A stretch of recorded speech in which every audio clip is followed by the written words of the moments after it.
የእንግሊዙ ንጉስ ቻርልስ እና ንግስት ካሚላ የቫቲካንን ጉብኝት አራዘሙ። የብሪታንያ ንጉስ ቻርልስ እና ንግስት ካሚላ የርዕሰ ሊቃነ ጳጳሳት የሕክምና ባለሙያዎች ቅዱስነታቸው እረፍት ማግኘት አለባቸው ብለው መምከራቸውን ተከትሎ የቫቲካንን ጉብኝት አራዘሙ።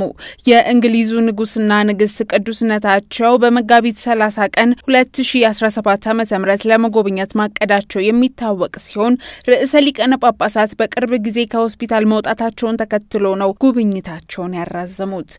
ጉብኝታቸው መራዘም በቅዱስነታቸውና በነገስታቱ የጋራ ስምምነት የተደረገ ሲሆን የኪንግሃም ቤተመንግስትም ባወጣው መግለጫ የነገስታት ቤተሰቦቹ ቅዱስነታቸው ከህመማቸው ሙሉ በሙሉ ካገገሙ በኋላ ለመጎብኘት ተስፋ እንዳላቸው ገልጿል።